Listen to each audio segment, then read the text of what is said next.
justement, un des avantages de la période Covid, c'est quand même dans le digital, on a vu un essor des besoins des côtés détenteurs de droits ou broadcasters tout simplement.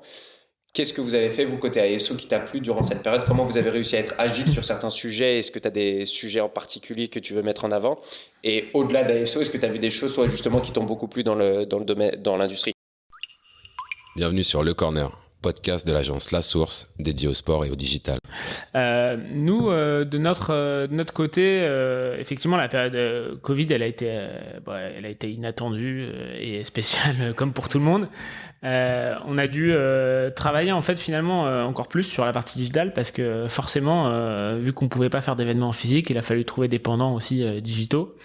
On a travaillé beaucoup aussi avec nos sponsors parce que voilà, aujourd'hui on a déplacé le Tour de France au mois de septembre. Au mois de juillet, il aurait dû ne rien avoir, et on a réussi voilà à travailler avec eux sur de la création à la fois de contenu pour occuper l'espace médiatique et puis leur offrir cette visibilité qu'ils n'avaient pas du coup liée au report de l'événement en digital.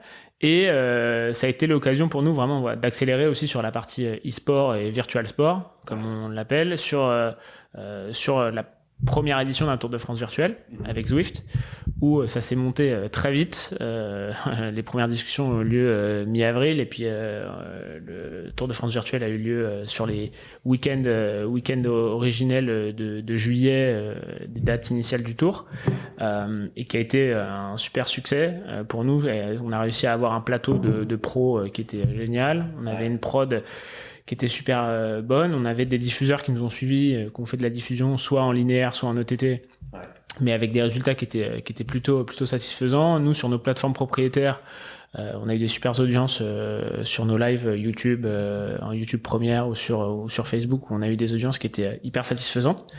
Donc ça, c'était vraiment clé, et les coureurs étaient contents, on jouait le jeu, on avait toutes les équipes quasiment qui participent au Tour de France qui étaient présentes. On a eu des top coureurs, on a eu des Julien Alaphilippe, des Chris Froome, des Egan Bernal, etc. Donc on a eu vraiment des super coureurs. Donc ça, c'était génial.